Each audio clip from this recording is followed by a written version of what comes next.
বাংলাদেশ বেতার রাজশাহী স্থানীয় সংবাদ পড়ছি নূরজাহান বন্যা। রাজশাহী বিশ্ববিদ্যালয় ক্যাম্পাসে শিক্ষার্থীদের যাতায়াত ভোগান্তি লাঘবে ই কার সার্ভিস চালু করা হয়েছে। আজ বিশ্ববিদ্যালয়ের প্রশাসন ভবনের সামনে একযোগে ৫টি ই কারের উদ্বোধন করা হয়। রাজশাহী ইউনিভার্সিটি অ্যালামনাই অ্যাসোসিয়েশনের উদ্যোগে বাস্তবায়িত এই প্রকল্পের উদ্বোধন করেন রাবি উপাচার্য, অধ্যাপক ড সালেহ হাসান নকিব ও রুয়া সভাপতি মাওলানা রফিকুল ইসলাম খান। পরিবহন দপ্তর সূত্রে জানা যায়, ই কার সার্ভিস সকাল 8:30 থেকে বিকেল 4:30 পর্যন্ত 6টি রুটে এবং বিকেল 5টা থেকে রাত 9টা পর্যন্ত 5টি রুটে চলাচল করবে। প্রতিবার ব্যবহারের জন্য 5 টাকা ভাড়া নির্ধারণ করা হয়েছে। 5 টাকা ভাড়ায় ক্যাম্পাসের যেকোনো জায়গায় যাওয়া যাবে। রাকসুর সাধারণ সম্পাদক সালাউদ্দিন আম্মার বলেন, রাজশাহী বিশ্ববিদ্যালয়ে শিক্ষার্থীদের চলাচল সহজতর ও পরিবেশ বান্ধব ক্যাম্পাস গড়ার প্রত্যয়ে ই কার প্রদান মহতী উদ্যোগ। এই উদ্যোগ কেবল শিক্ষার্থীদের দৈনন্দিন যাতায়াতকে সহজ করবে না, বরং ক্যাম্পাসের টেকসই পরিবেশ গঠনে গুরুত্বপূর্ণ ভূমিকা রাখবে। রাজশাহী মেট্রোপলিটন পুলিশ মহানগরীতে অপরাধ দমনে নিয়মিত অভিযান পরিচালনা করছে। সেই ধারাবাহিকতায় আরএমপির বিভিন্ন থানা ও ডিবি পুলিশের সমন্বিত অভিযানে বিভিন্ন অপরাধের অভিযোগে ১৭ জনকে গ্রেফতার করা হয়েছে।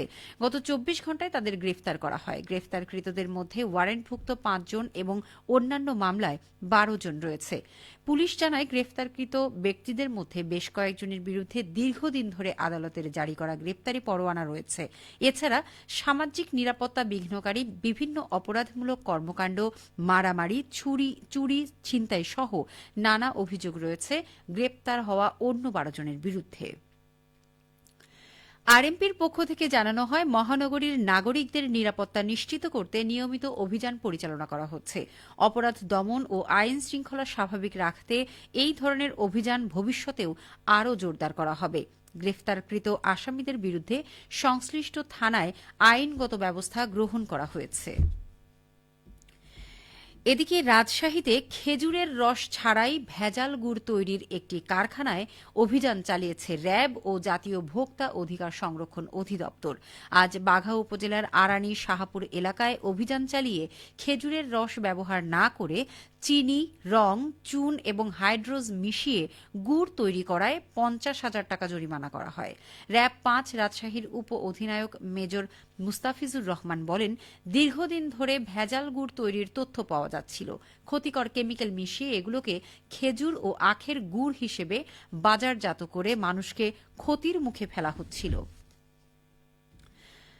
দেশীয় জাত, আধুনিক প্রযুক্তি, প্রাণী সম্পদ হবে উন্নতি, এই প্রতিপাদ্যে নওগাঁয় শুরু হয়েছে জাতীয় প্রাণী সম্পদ সপ্তাহ ২০২৫।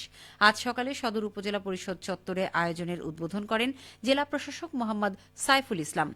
আলোচনা সভায় বক্তাগণ প্রাণী সম্পদের অগ্রগতি, পুষ্টি ও জনস্বাস্থ্যের ওপর গুরুত্ব আরোপ করেন। এছাড়া দেশীয় জাত টিকিয়ে রাখতে সরকারের নানামুখী পদক্ষেপ ইতিবাচক সাড়া ফেলেছে বলে মন্তব্য করেন। এদিকে প্রাণী সম্পদ সপ্তাহ পালন উপলক্ষে উপজেলা পরিষদ চত্বরে দিনব্যাপী ৫০টি স্টলে প্রাণী সম্পদের প্রদর্শন করা হচ্ছে। ভারপ্রাপ্ত জেলা প্রাণী সম্পদ কর্মকর্তা গৌরাঙ্গ কুমার তালুকদারের সভাপতিত্বে অনুষ্ঠানে বিভিন্ন দপ্তরের কর্মকর্তাগণ বক্তব্য প্রদান করেন। চাঁপাইনবাবগঞ্জের শিবগঞ্জে জাতীয় প্রাণী সম্পদ সেবা সপ্তাহ ও প্রদর্শনীর উদ্বোধন করা হয়েছে। আজ সকালে উপজেলা প্রশাসন ও উপজেলা প্রাণী সম্পদ দপ্তরের উদ্যোগে পাইলিং মোড়ে এই কার্যক্রমের উদ্বোধন করেন উপজেলা নির্বাহী কর্মকর্তা মোহাম্মদ আজাহার আলী। পরে একটি বর্ণাঢ্য র্যালি বের করা হয়। অনুষ্ঠানে উপজেলা প্রাণী সম্পদ কর্মকর্তা ডাক্তার শাহাদাত হোসেন সভাপতিত্ব করেন। প্রদর্শনীতে ৩০টি স্টলে হাঁস, মুরগি, পাখি, ঘোড়া ও উন্নত জাতের গরু, ছাগল সহ বিভিন্ন প্রজাতির পশু স্থান পেয়েছে। এছাড়া জাতীয় প্রাণী সম্পদ সপ্তাহ উপলক্ষে সিরাজগঞ্জের শাহজাদপুরে শুরু হয়েছে প্রাণী সম্পদ প্রদর্শনী। আজ সকালে শাহজাদপুর উপজেলা প্রাণী সম্পদ কার্যালয় প্রাঙ্গণে ৭ দিনব্যাপী প্রদর্শনী শুরু হয়।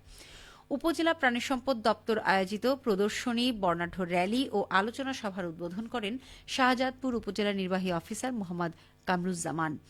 শাহজাদপুর উপজেলা প্রাণী সম্পদ কর্মকর্তা ডাক্তার মোহাম্মদ বিল্লাল হোসেনের সভাপতিত্বে উদ্বোধনী আলোচনা সভায় প্রাণী সম্পদ খাতের অংশীজনেরা বক্তব্য রাখেন।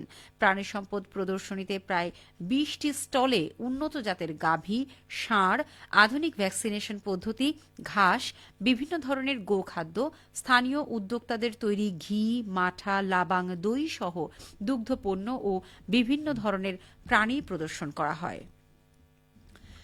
সবশেষে আবহাওয়া। আজ দুপুর ২টায় রাজশাহীতে তাপমাত্রা ছিল ২৭.৪ ডিগ্রি সেলসিয়াস। এ সময় বাতাসে আপেক্ষিক আর্দ্রতার পরিমাণ ছিল ৪১%। রাজশাহী ও পার্শ্ববর্তী এলাকায় আজ সূর্যাস্ত সন্ধে ৫টা ১৬ মিনিটে। সংবাদ শেষ হল। আমাদের পরবর্তী স্থানীয় সংবাদ বিকেল ৪টা ৫ মিনিটে।